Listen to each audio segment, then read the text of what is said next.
my eyes just went up to the canopy, to the treetops, as I think all of our eyes do when we go into a forest, where our eyes and our spirit are drawn upward. And I began seeing these, plants, orchids, ferns, bromeliads, and birds that were high above the forest floor. And I asked my professors, like, what is going on up there? Shouldn't we be up there studying where sunlight turns into leaves and stored energy, and where birds are interacting and monkeys are running around and plants are reproducing? And they said, well, Nalini, we don't know how to get up into the canopy. We don't really know much about it. There's really no research that's gone on. In fact, the canopy at that time was called the last biotic frontier. And, when I realized that, I thought, well, that's my job, isn't it, as a scientist, is to pursue studies of what is not known. And here was a very clear area of the forest, which I love. I'm Brandon Vaidyanathan, and this is Beauty at Work, the podcast that seeks to expand our understanding of beauty, what it is, how it works, and why it matters for the work we do. This season of the podcast is sponsored by John Templeton Foundation and Templeton Religion Trust. My guest today is Dr. Nalini Nadkarni, an ecologist who pioneered the study of rainforest canopies and who is one of the country's leading science communicators. Nalini has authored more than 150 scientific papers and several books on the composition and ecological roles of canopy-dwelling communities. In her science communication efforts, she engages regularly with artists, faith-based groups, corporations, and people who are incarcerated. In 2023, the National Geographic Society named her as one of their 10 explorers at large. Her awards include a Guggenheim Fellowship, the AAAS Award for Public Engagement, the National Science Foundation Award for Public Service, the Rachel Carson Award for Conservation, the William Julius Wilson Award for Advancement of Social Justice, and the Archie Carr Medal for Conservation. In this episode, we talk about how trees can evoke our profound yearnings for connection to nature, for making a contribution, and for a sense of home. Let's get started. All right, Nalini, thanks for joining us. It's such a pleasure having you on the podcast. Sure, I'm glad to be here. Thank you, Brandon. Great. Well, the last time I saw you, we were at this lovely dinner that I'd hosted in Utah on beauty, and we were talking about stories of childhood experience of beauty. And I really was struck by the story you shared of one of your maybe early memories of encountering beauty, and particularly the beauty of trees. And I'm wondering if you could share that story with us. Yeah, sure. Well, I grew up in Bethesda, Maryland, in suburbia, but my parents had a home that had these 8 maple trees that lined the driveway. And for some reason, as a kid, I just really glommed onto those trees as there being my place.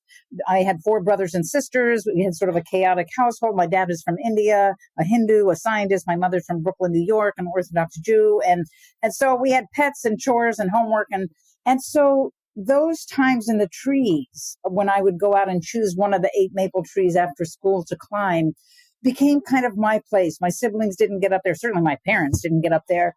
And so I think I started climbing it almost as a refuge, as like, okay, I need to get away from the house for a little while.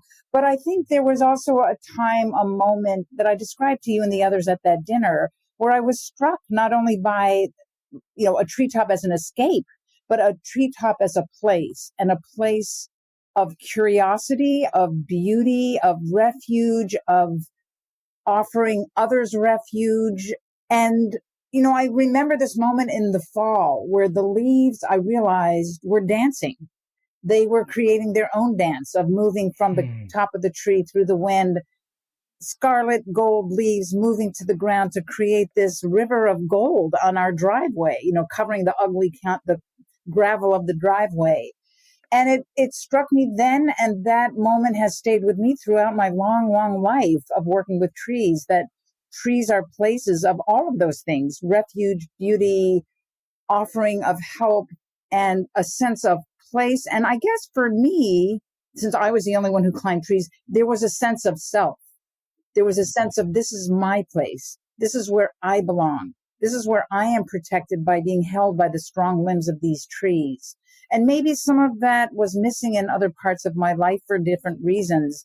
But that's why I did take a little oath when I was 8 or 9 years old of saying, well, trees have been great for me. And when I'm a grown up, I want to do something that will help protect and be a refuge for trees as well. Wow. And those threads have continued because I think they were laid down in such a a strong way when I was a little kid, as I think as so many grown-ups end up doing things that originated in their childhood. I don't think I'm unique at all in that regard, but that sure was a strong dose of treedom that helped me move towards who I am now and what I've chosen to Wow. do. Wow, that's extraordinary.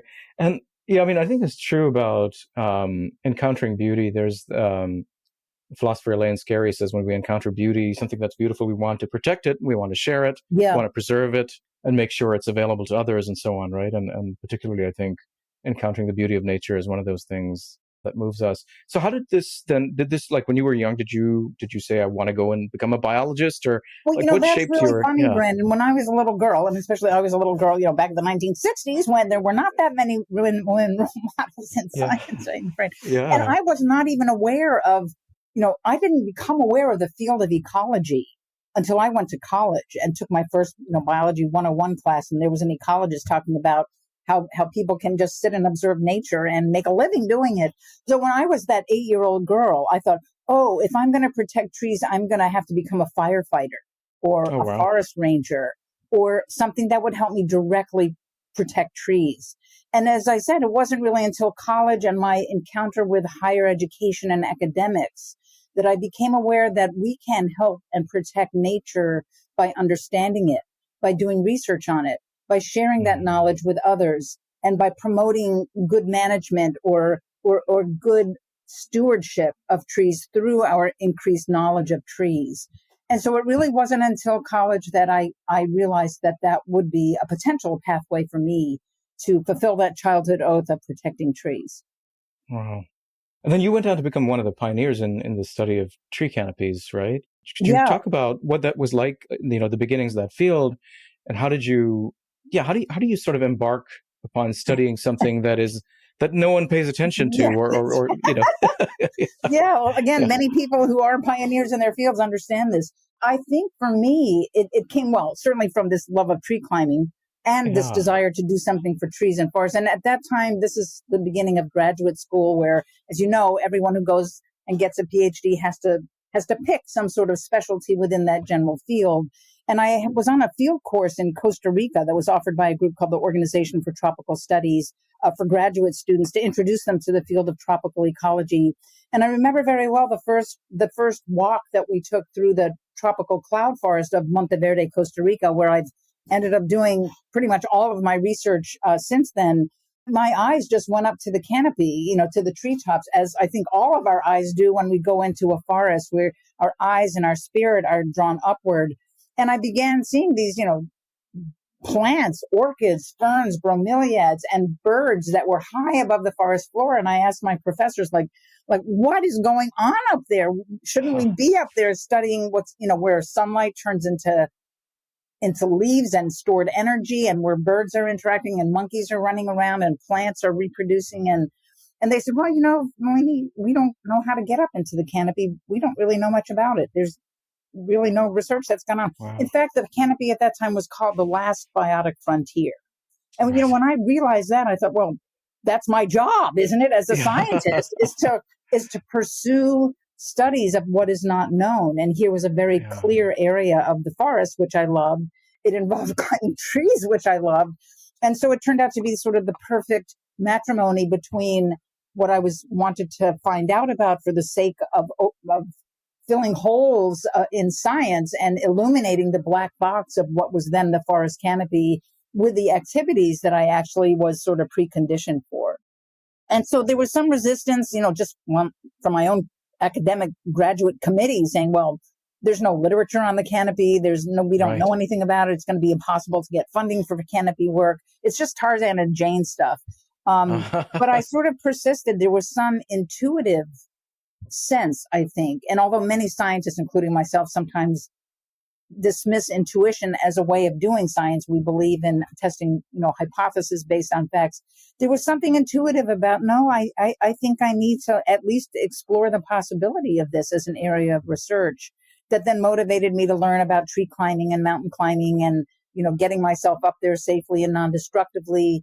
And beginning some very, very preliminary, very basic research. It was really 19th century research of descriptive work. It wasn't experimental. It wasn't modeling. It wasn't all this new stuff that was going on in science. It was like who's up here? How much does it Yeah. weigh? What is it made of? How much nitrogen is stored up here? It was these really stupid, simple Yeah. questions that had to be laid down first, which then led and provided the foundation and the groundwork, so to speak, of doing more sophisticated work with experiments, with removing epiphytes, with understanding external disturbances like climate change and invasive plants and isolation and so forth. That those are the questions that I'm working on with my students now. But back then it was really, it was pith helmet basic research of Wow. who's up there and what's going Yeah. on. How do you get up there? What does it take to, could you describe for us, like, Oh, what is, yeah, sure. Well, there are many ways to get up there now. The early canopy researchers actually didn't go up in the canopy at all. They used fogging devices to study, say, insect diversity. So they would shoot up this insecticidal fog, harmless to humans, but deadly to insects. It would get into the canopy and these insects would die and sort of rain down and end up in the funnels of these collectors. But I really wanted to get up there. It was really, to me, it was like the longing of marine biologists to study the benthos, to study marine organisms, where they live, where they behave, where they reproduce, where they interact in the environment where all of that is going on. And scuba gear was invented, and they were able to really look up close and personal, not just what are the organisms. I mean, you can dredge those up really easily, but to understand what's going on with behavior in the environment where they're living was really important to me and to other canopy researchers. And so we adapted just very simple mountain climbing techniques, treating a tall tree like a tall mountain or a tall rock cliff. We shoot lines up into the forest canopy, a little thin fishing line with a slingshot or a crossbow or an air gun that goes up and over the branch. We then tie a nylon cord, a 1/4-inch nylon cord to that. We pull that up and over the branch, and then we tie just a standard 9mm climbing rope. That goes up and over the branch. We tie one end of that off to the trunk. We put on our climbing harnesses that you can get at REI. And there are these little devices called ascenders. We have one for our hands and one for our seat harness, and we alternate moving those up and down the rope. And so you can basically inchworm up the rope, not hauling yourself up with the strength of your arms, but basically standing up, sitting down, standing up, sitting down until you've climbed the rope and you can get access to the branches above you. So it's fairly inexpensive. It's fun. It's not destructive to the tree because all you're doing is putting a line up there. You're not putting spikes in there the way the very early researchers used to do. And so it's you can put it all in one backpack and there you are. And since then, we've also applied other ways of viewing the canopy with walkways from one spot to another. We've been using construction cranes and installing those into old growth forests. There's 17 of those construction cranes that now exist around the world. The French developed a way to use hot air balloons to get up into the forest canopy. Very expensive, and you can't use them in windy places. So they're not very practical, but they sure look great. Right. So really, I would say, and now, of course, we have a whole array of remote sensing tools. So we can use imagery from space. We can use drones. Those are being used now to fly over at a lower level. We have LiDAR, which is a sort of radar that bounces off the forest floor as well as the treetops. So I would say, and amazingly, in the last 40 years, just the course of my own career, I've been able to observe the development of these canopy access techniques that now make canopy access just super accessible, super safe, non-destructive, and allows us to ask a range of scientifically and socially important questions about forest canopies. Yeah, that's amazing. Yeah. I an image that comes to mind is from the Hobbit movie. I don't know if you've seen this, but it's when after the Lord of the Rings, there was the Hobbit trilogy, and there's a scene where Bilbo, I think, climbs all the way up to the top of the trees in this dark Mirkwood forest, and it's this whole other world of new species and light. And what was do you recall an early experience or your first experience of being actually on the forest canopy, and what was that like? It was exactly like Bilbo. It was like, what? Because from the forest floor, you're looking up at this basically invisible. You see the bottoms of the branches, and then you see some green stuff, and then you see birds sort of flopping around.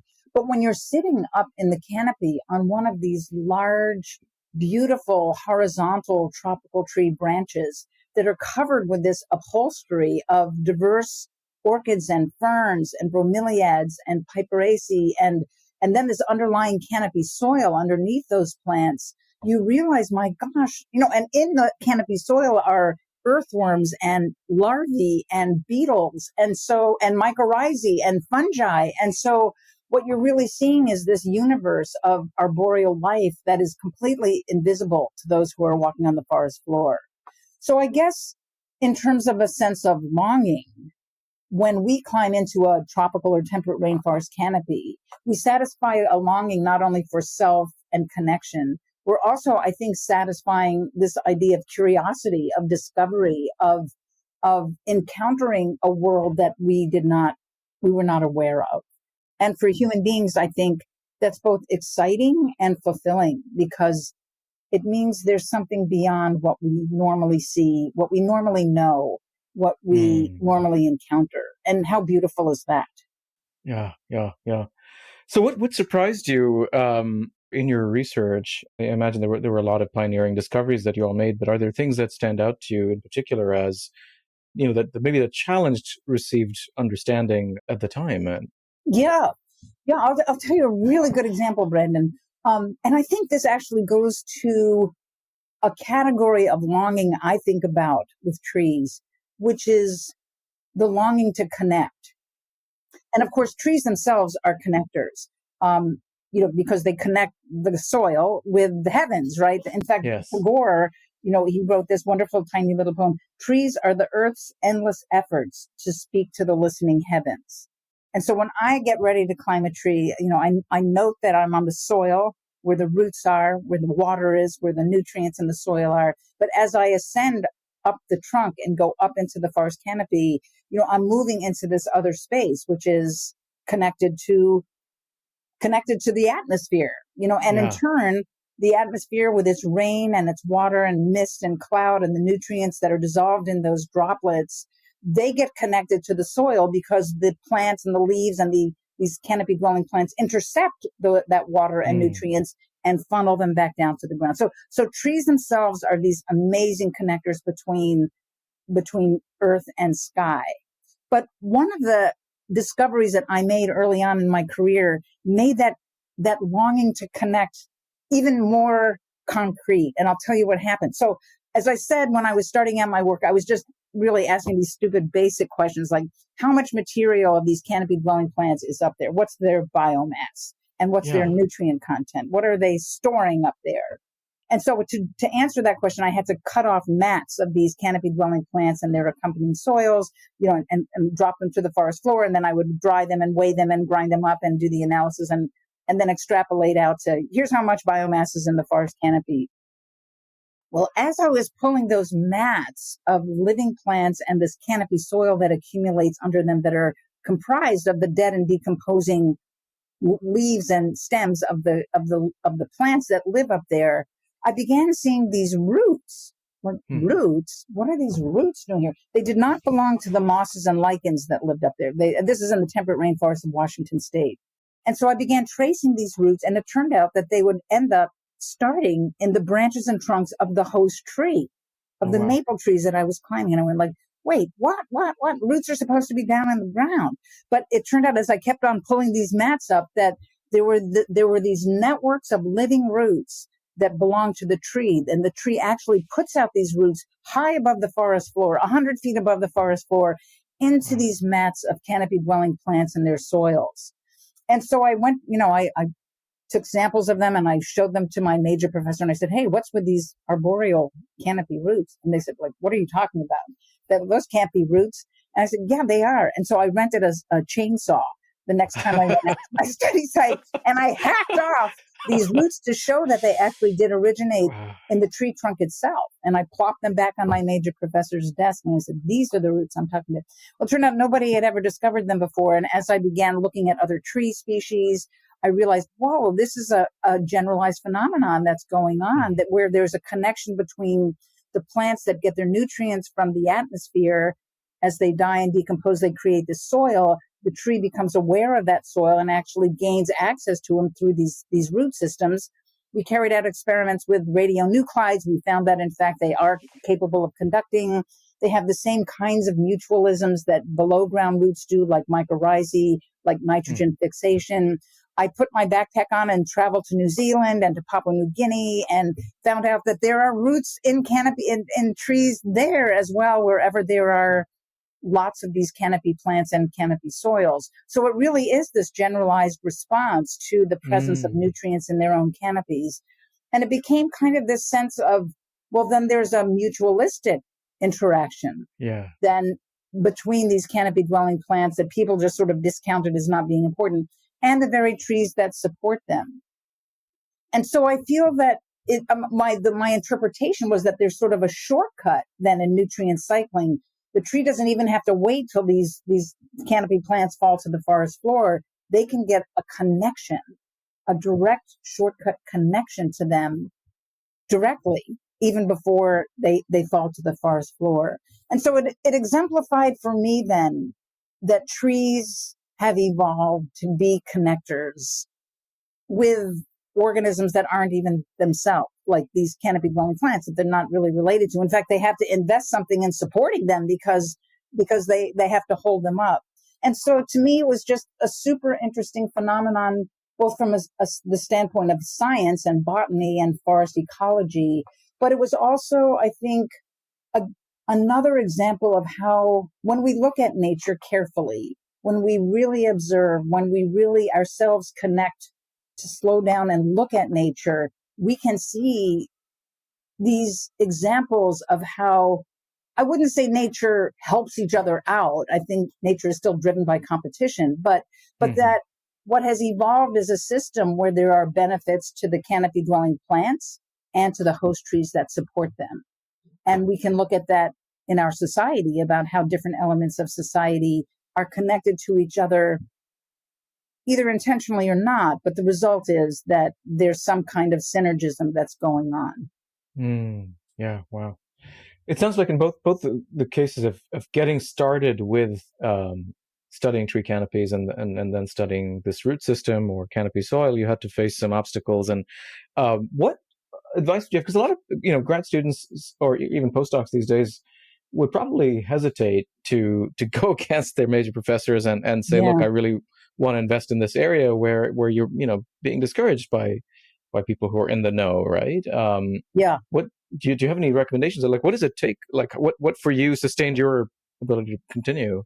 That's a great question, Brandon. And what sort of surprises me, especially now when I go back and read my journals and stuff, back when I was 25 years old and was sort of trying to make these decisions and hold my own in I'll just say a pretty much male-dominated scientific community, especially at that time in forestry. There just weren't that many women graduate students. And it sort of surprises me because, I grew up with a dad from India who was very authoritarian, where we were taught not to question authority. We were taught to do whatever dad said we were supposed to do. Yeah. But there must have been something there that was also, and maybe this is because both my parents were immigrants, that said, when you need to do something, when you know that you have to go somewhere, when you are certain of something, then you stick to it, even if it seems impossible.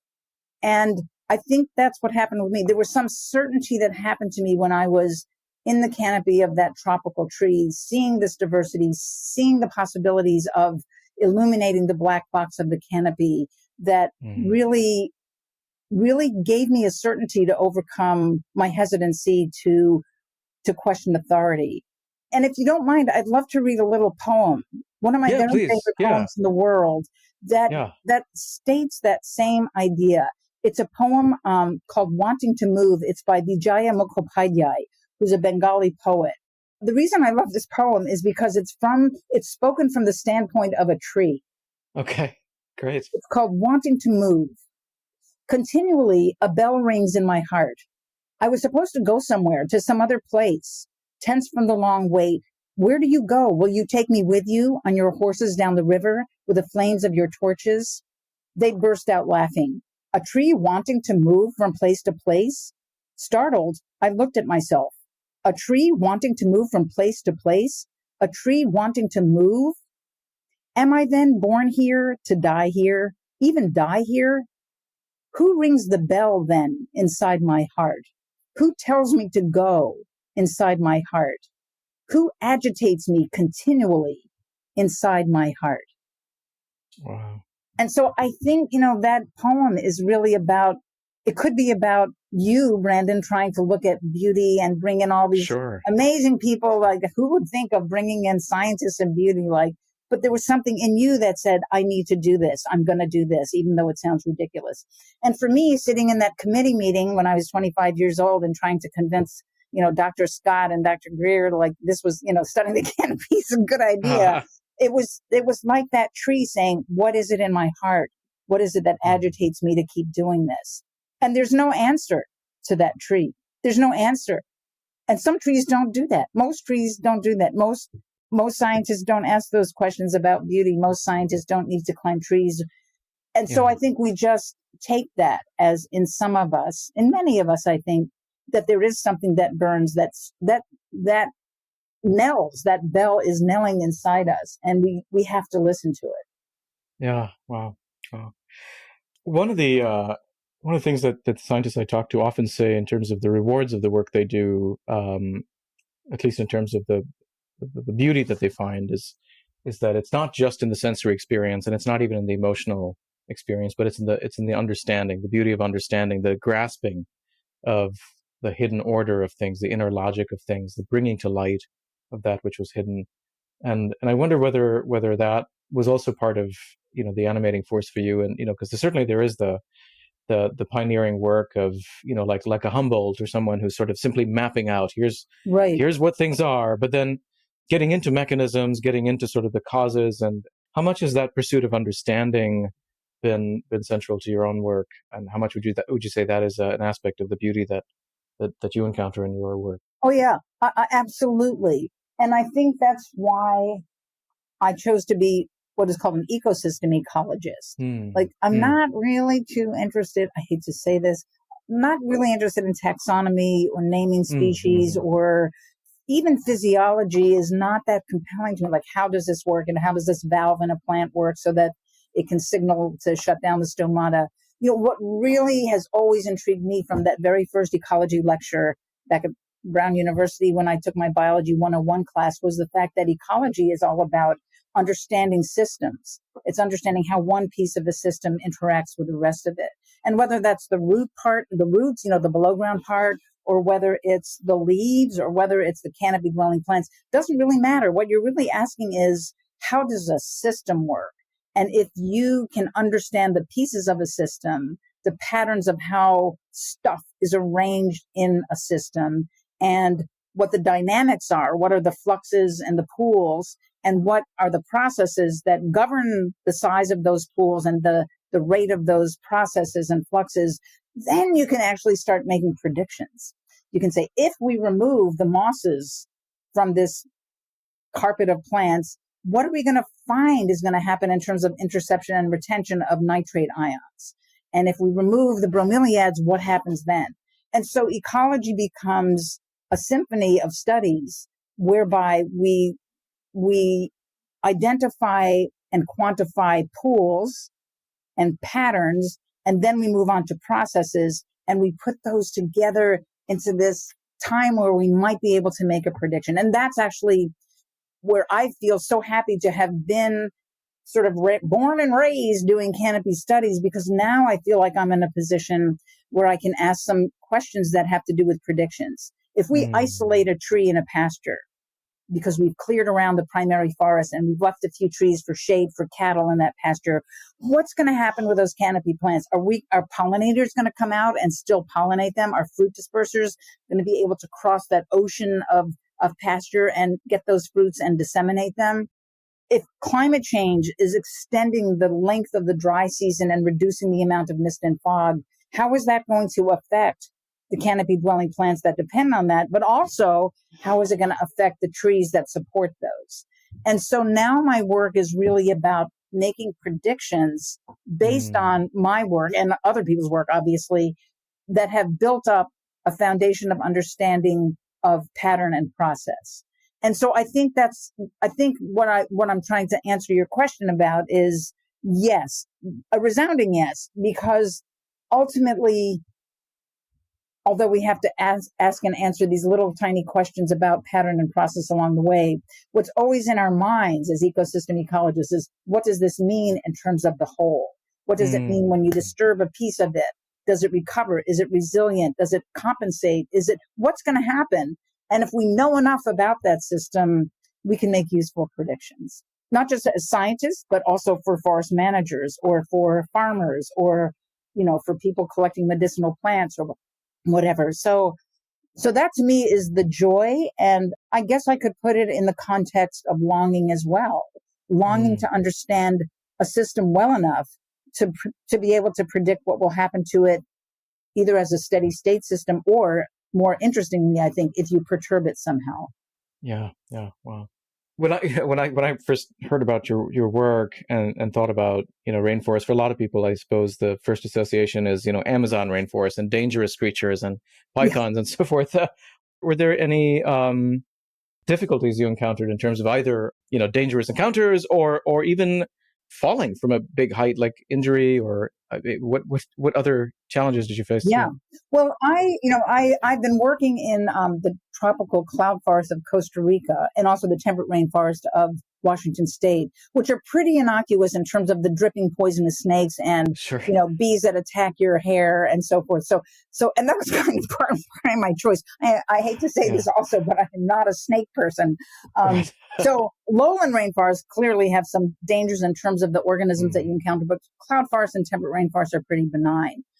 But of course, when you're, 150 feet above the forest floor, dangling by on a rope no bigger than your, the width of your pinky finger, there's always danger. You're always subject to gravity, unfortunately, or to a broken branch. And actually, in 2015, I had a really bad fall. It was the only fall I've taken from a tree in my life, but it was an extremely traumatic fall. I had to be medevaced out of the forest. I was in the hospital for 3 months.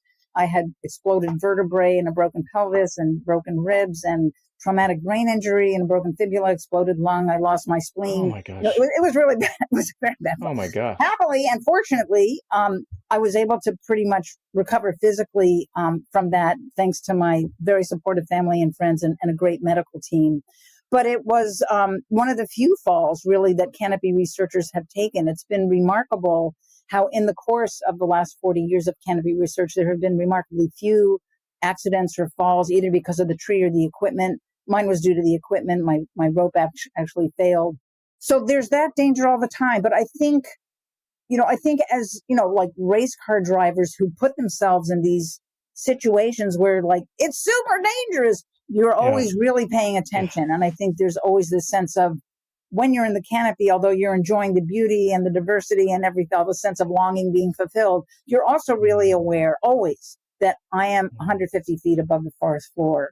So we take enormous care with our equipment, with always working with another person, with radios, with first aid kits and rescue techniques. One on the team is always expert and licensed in climbing and climbing rescue.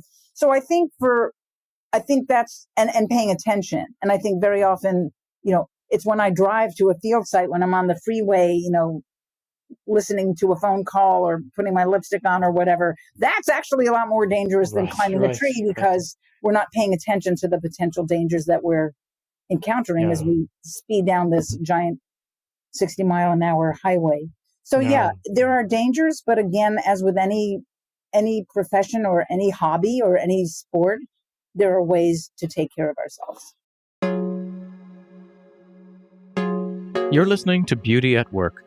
This podcast is made possible through support from the John Templeton Foundation and Templeton Religion Trust. I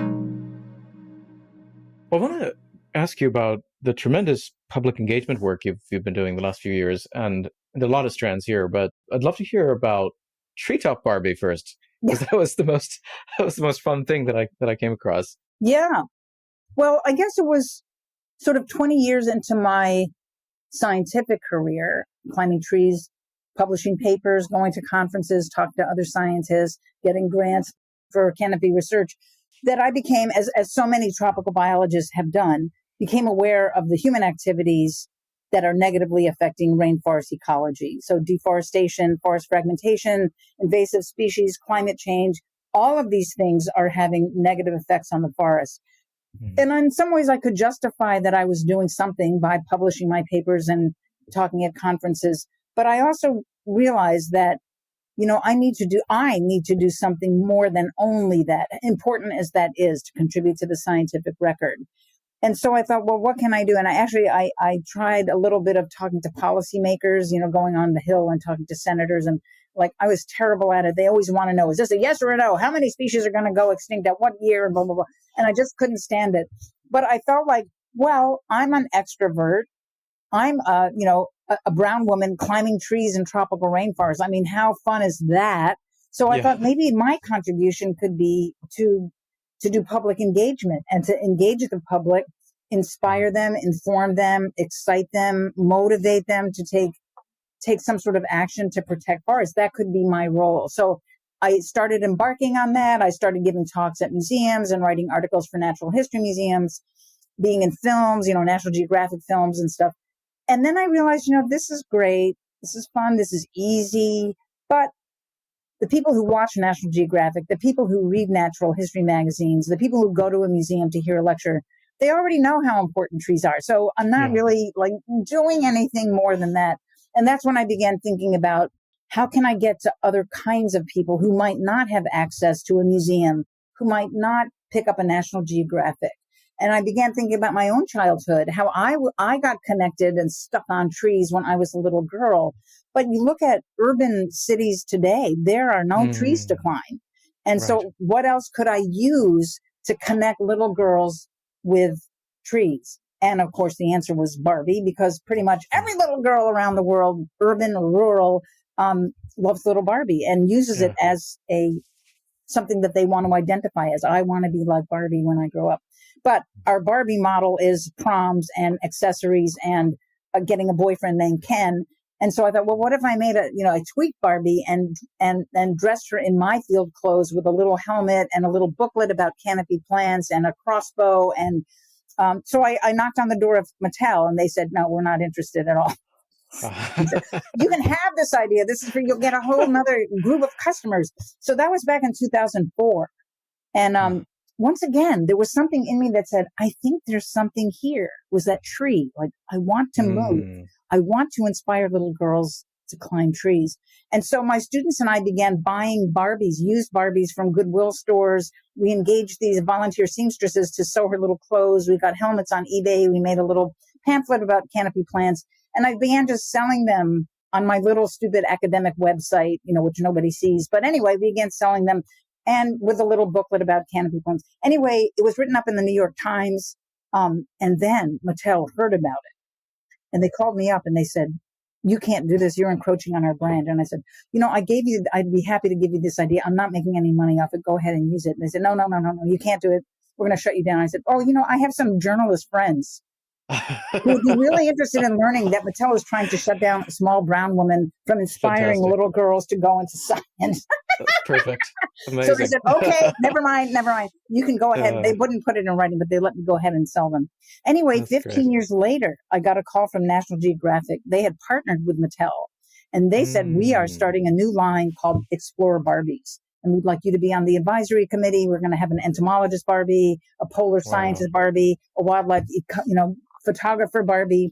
So I was an advisor, and as a thank you, they gave me a one-of-a-kind Nalini lookalike treetop Barbie, which is now in my lab, which I'm very proud of. Wow. But I think the story behind that is really not so much this idea or anything. It means that over the course of 15 years, there are more and more little girls who want role models that are like an explorer and not just the prom Barbie.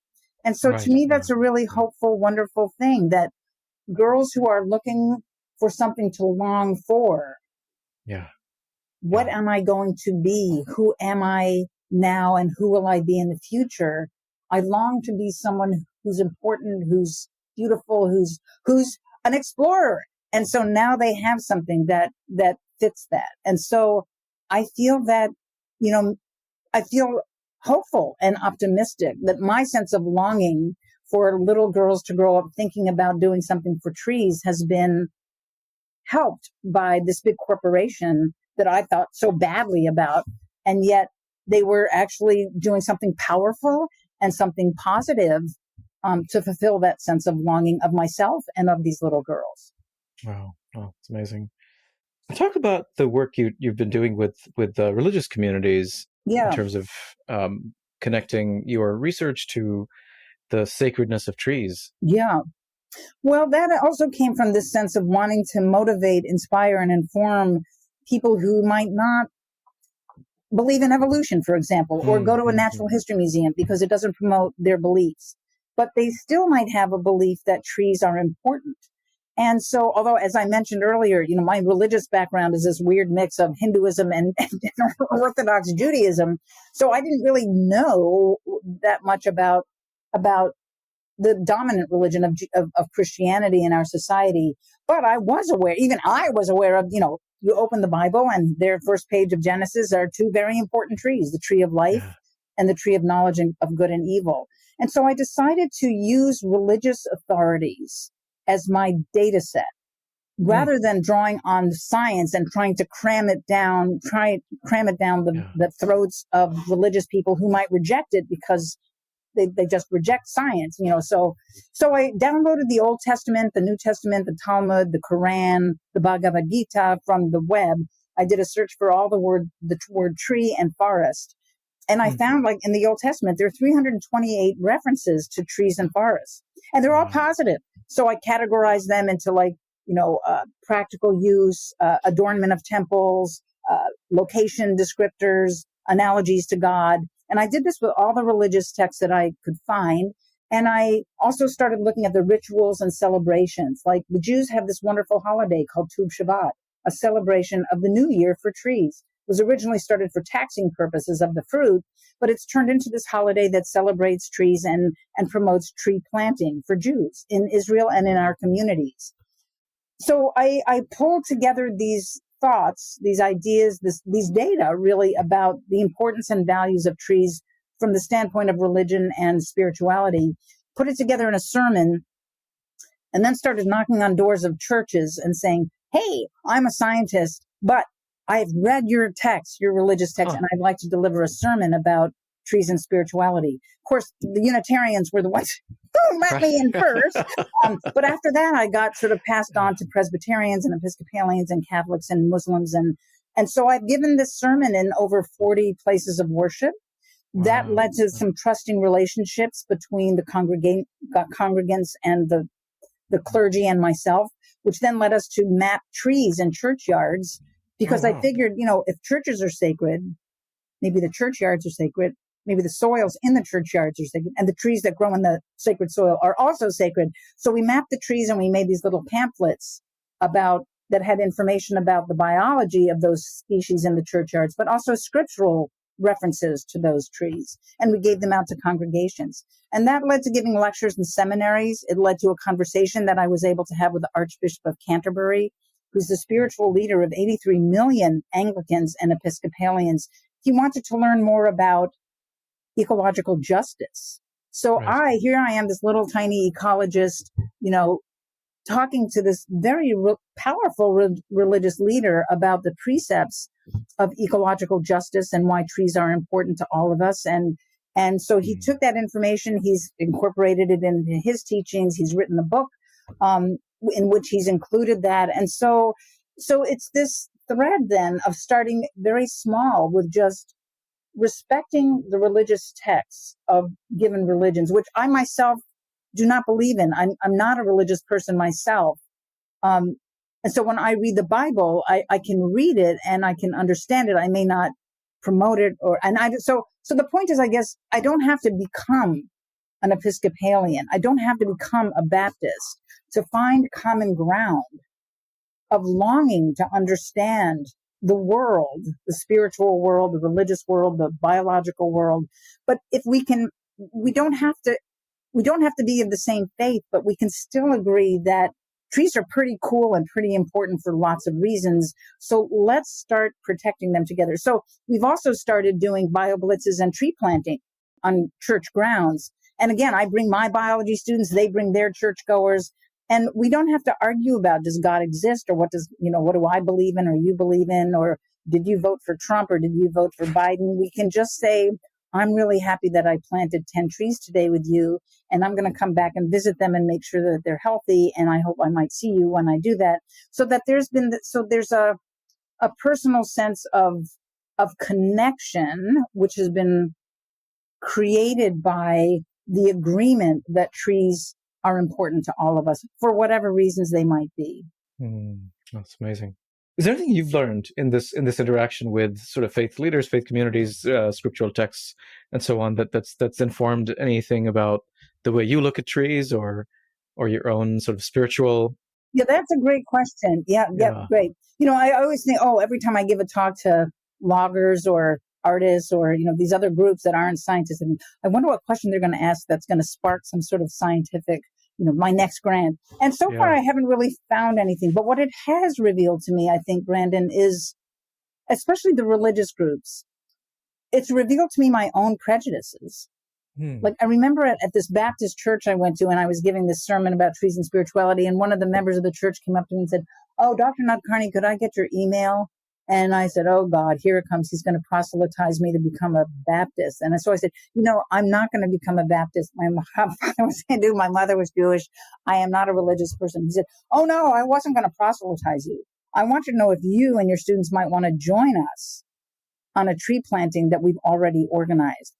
Wow. And I realized, holy moly, he is so far ahead of me in terms of actually doing something for trees. And I made the assumption that he was just going to try to push his stuff on me. And so that has stuck with me because it means to me that I have to be intellectually humble. I have to practice what people call intellectual humility, that we can't make the assumption that people are going to shove stuff on us that we don't want. We need to go into every situation that involves some kind of interaction with as open a mind as possible. And I think that's a really important precept for successful public engagement, but also just in life, that we shouldn't make assumptions about each other that might mar the possibility of finding common ground. Yeah. Wow. It's amazing. You've also been working with prisoners. Could you say a little bit about that? Yeah. So when I began thinking about public engagement and, attracting little girls and religious people and artists and so forth, I began thinking, well, tactically, which population should I really focus on? And I realized I should probably focus on people who don't have access to nature at all. Well, who are those people? Well, obviously, it's the 2.3 million adults and the 55,000 incarcerated youth that exist in our country. And they live and work in places that are basically devoid of nature, inside prisons, county jails, tribal jails, and juvenile detention centers.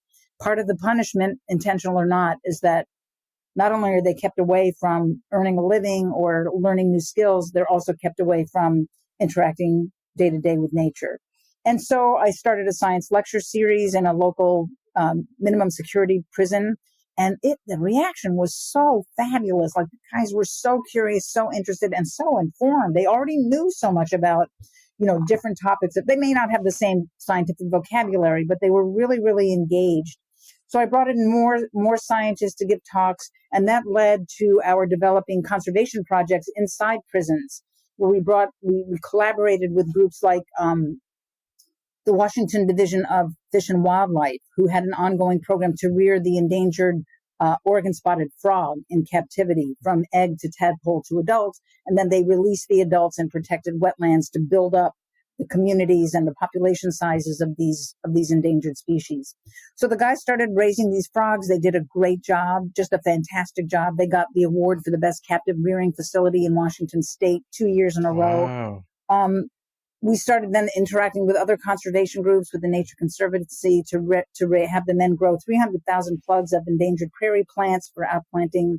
We worked with the U.S. Fish and Wildlife Service to rear the endangered Taylor checkerspot butterfly, and various other, building bird nesting boxes for the American kestrel, whose populations are declining across North America, and basically engaging the populations of people who are incarcerated, men, women, and youth, in participating hands-on to develop these groups of endangered species that could then raise the populations of groups that are outside and not protected. And so it was a lesson for me and a lesson for all of us, I think, that instead of throwing away this population of people that are regarded by society as just trash and garbage and they cost us money and they're bad people, here was a group of people who, when given the opportunity, when given a tiny bit of training and some encouragement and treated like my grad student or, anybody who's participating in a conservation project, that they too can be contributors. And that in fact, the primary motivation of the inmates in the surveys that we gave them, we were trying to evaluate the effects on the inmates, it wasn't the training for getting a STEM job when they get back into society. It wasn't for the miserable amount of money that they earn when they are working inside prisons. It was the opportunity to contribute. Mm-hmm. The idea that even though they are incarcerated, even though they have been told that they're worthless and they're not worth any trouble, that they were actually contributing something that's bigger than the prison they were in, bigger than their own self, bigger than their family, as big as the earth. And maybe that's about longing too, which is about the longing to contribute, which I think is at the core of kindness. It's at the core of reciprocity. It's at the core of doing good, is this very human sense. Even for people like those who are incarcerated and have been convicted of a crime that wasn't contributing to society, that there's something that happened when they got contact with nature, with those frogs or the butterflies, with the prairie plants, with the nesting boxes, that said, I am, and I want to contribute more. Yeah. That's extraordinary. Wow. You had also mentioned doing work with artists, and I think you've also had, if I remember hearing about maybe bringing people to the forest who had never encountered trees before. Was it Inuit communities? What was that experience like? Yeah. So that stemmed from this idea that, oh my gosh, artists create beauty and make us think about beauty. They are so powerful. I mean, they don't earn much money, let's face it, but they're still very powerful, important members of society. So I thought, and also that they don't use the same tools and approaches that scientists do, and yet they can really communicate well. And not just the emotion, they can also contribute content, I think artists can. And so I decided to bring artists to the canopy for a week at a time. I call them canopy confluences. So I engaged a group of forest ecologists like me, some visual artists, some poets, musicians, to come to the canopy for a week at a time. We had these little platforms that we put into the canopy. I taught them all how to climb trees, and they made art, and they made music, and they made rap songs, and they made amazing visual art of how they perceive and come to understand this universe that we talked about, this different universe that they saw when they were spending days up on these little platforms. But I also wanted to get insights from what I was calling canopy novices, people who have never seen trees or the canopy before. And so I invited 2 Inuits from Nunavut, up high in the Arctic, who literally have not seen trees before, and also 2 blind people who haven't seen trees before. And we brought them into one of these canopy confluences. And it was fantastic to see how quickly, like the Inuits who had no word for the word tree, trees are called nabaktuk, which means pole, and a forest is nabaktuk duit, which means many poles. So they didn't have a vocabulary for words, just like we don't have a vocabulary for the many kinds of snow that they probably do up in the Arctic. And within a week, they came to understand, I think, the importance of trees and the canopy in human lives. At the last little campfire, every evening we'd have a campfire and sort of talk about what we had come to understand, or what the art we made, or the moss collection we made. And Emil, one of the Inuits, he said, well, in this week, I've learned the importance of trees from you. And he showed us this picture he had made with this stone cairn. And behind it was a tree that looked sort of like a pole, actually. And we said, well, what's that stone thing? And he said, well, this marks our way. These are the wayfinders that we set up in the tundra because we don't have anything else. We stack up these stones. And I've learned that trees, and for you guys, are wayfinders. They help you find your way, just like the stone cairns find our way. And that's why I put them together. my stone cairn and your tree. And he said, we think that you should treat your trees the way we treat our elders, with more respect than what you do.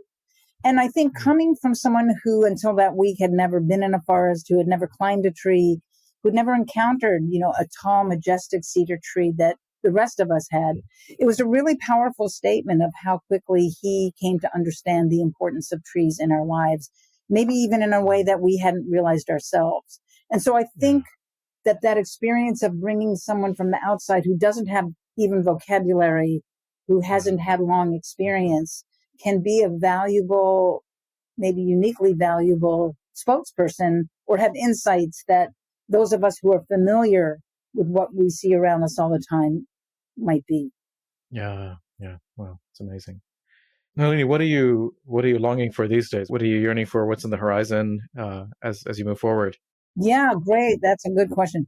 A couple things. I retired a couple years ago from my active faculty position, so I'm not teaching anymore, doing faculty meetings, and it's so wonderful. Great. But I've been appointed as a National Geographic Explorer at large, so I get access to the amazing world of media and information and photographs and explorers that National Geographic supports. So I've been spending time. I'm going to be doing a tour, international tour about trees, giving presentation about trees in Canada and the USA for the next 3 years, which I'm really excited about. Wow. But I've also been thinking about long-term support for ecological people and programs and projects. And in my experience of gaining support for my work, it either comes from National Science Foundation, a science agency that lets you ask a very narrow scientific question and test it. And then when you have the answer, you publish it. And then that's it for that grant. Or it comes from philanthropy. And very often those grants are short-term, and then they move on to something other than that. So what I've decided to work on and explore is longer-term funding from impact investors. And there's an institution on our campus called the Sorensen Impact Institute, which basically herds together global leaders in impact investing. Impact investing are people who want to invest their money in projects that do both social or environmental good and have some financial return, so that there's the possibility for long-term sustainable funding for programs that have demonstrated that they're successful in some sort of social or ecological good.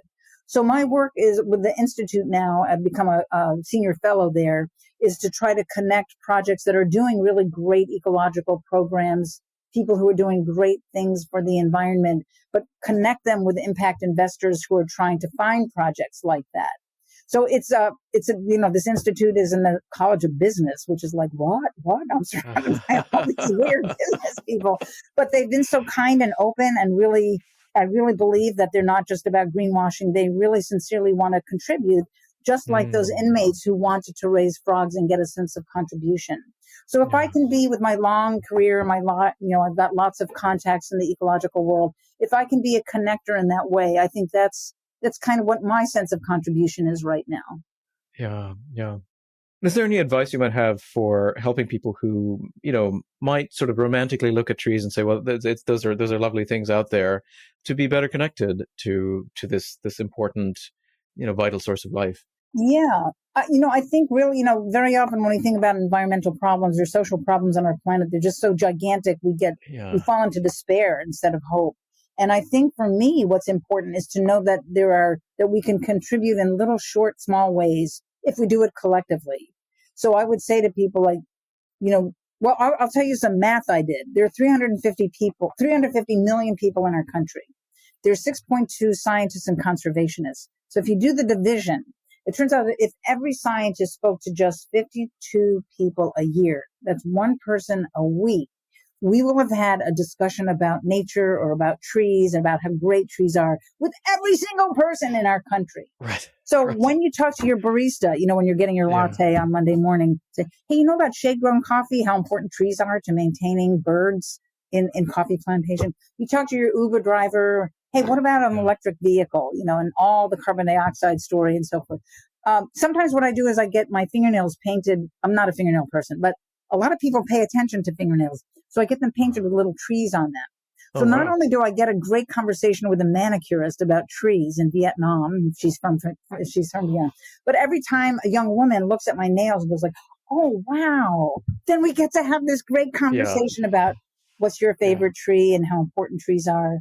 And so that's, check, that's my one person a week. So I would say to people, whatever religion, whatever you do for a living, whatever kind of art you make, whatever kinds of investments you're making, one of the things that we all can do is engage each other with conversation about the positive aspect of trees. And once people understand, once they take in that something is valuable to them, they will figure out how to protect it. I don't have to tell them to join this group or that group. They'll figure it out. But what we need to do is to be aware of the value of trees or some aspect of nature or society. And then we will start moving towards protecting it, each in his or her own way, with his or her own organization or hobby group or money that they have in the bank. And so it's not up to me to decide how to do that for them. But it can be something that I can urge people to do, which is just to keep the groundswell of understanding and appreciation for these silent, sedentary organisms that seem on the outskirts of our life, to bring them to the inskirts. Wow, that's fantastic. It sounds like very early in your life you were invited into a relationship with trees, and then they sent you on a mission, and here you are bringing this to so much fruition. Right. Isn't that amazing? It's fantastic. Yeah. Is there anything else you want to add? I don't have any more questions for you, but anything else on this theme of beauty and yearning, in relation to your work? I think you've covered pretty much everything. If I could end with this wonderful poem. Yeah. That brings me home when I read it. It's by Michael Glaser. It's called The Presence of Trees. I've always felt the living presence of trees, the forest that calls to me as deeply as I breathe, as though the woods were marrow of my bone, as though I myself were tree, a breathing, reaching arc of the larger canopy, beside a brook bubbling to foam like the one deep in these woods that calls, that whispers home. And all of us have a longing for home, don't we? Whether it's the home we grew up in or the home we've created or the home we hope to create.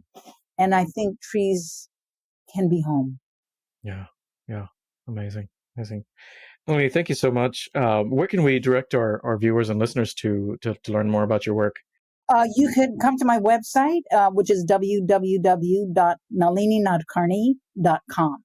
No dots. All right. We'll put that in the... Yeah, that would be great. Put that in the links there. Wonderful. Thank you so much. This has been You're such welcome. a pleasure. Thank you, Brandon, for your work and for this interview. I appreciate it. My pleasure. All right, folks, that's a wrap for this episode. If you enjoyed the episode, please share it with someone who would find it of interest. Also, please subscribe and leave us a review if you haven't already. Thanks, and see you next time.